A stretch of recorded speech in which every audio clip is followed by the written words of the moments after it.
Many of the clients that have depression that I see, the depression comes on right after they retire. They find themselves with too much time on their hands and they don't know what to do, and that maybe feeds into the depression.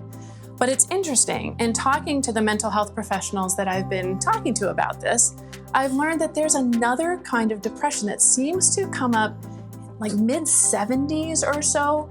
And these are people who are retired, who are leading retired lifestyles, seemingly very happy, everything looks great. And then boom, out of the blue, they are clinically depressed. Mood changes, appetite changes, changes in their behaviors that they use to try to modify their mood. So there might be more drinking or other kinds of behaviors that they are trying to self-soothe. And this is very, very hard to identify because nothing has happened. Nothing has changed in their lives. But I spoke with one medical professional who said it's more than 50% of his business is dealing with folks who are in their retirement and have a sudden onset of depression. This can happen at any time, and it's really important to keep an eye on your loved ones, whether it's your spouse or these are your parents that you're watching.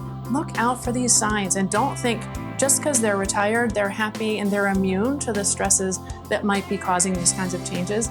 And I really do think, especially if it's unprovoked and people don't understand, it's really important to seek mental health support.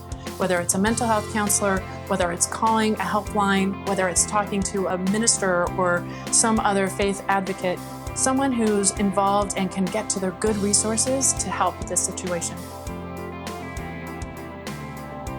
This depression that comes on in the mid-70s may arise and may go undetected because these folks are often traveling, they're involved in different things, and so if they drop out of the scene for a little while, their friends might not think anything's amiss. They may think, oh, they're just off traveling, or they're visiting their friends, or they're visiting family, or something else is going on. They might not notice that absence, and it might take longer for that to be identified as being an issue. So I'm just alerting folks, please watch out for that sort of thing. Check in. If you haven't heard from folks that you regularly do hear from, check in. And don't just ask them, what's going on? How are you? Get a little deeper. Make sure that they're really, really okay.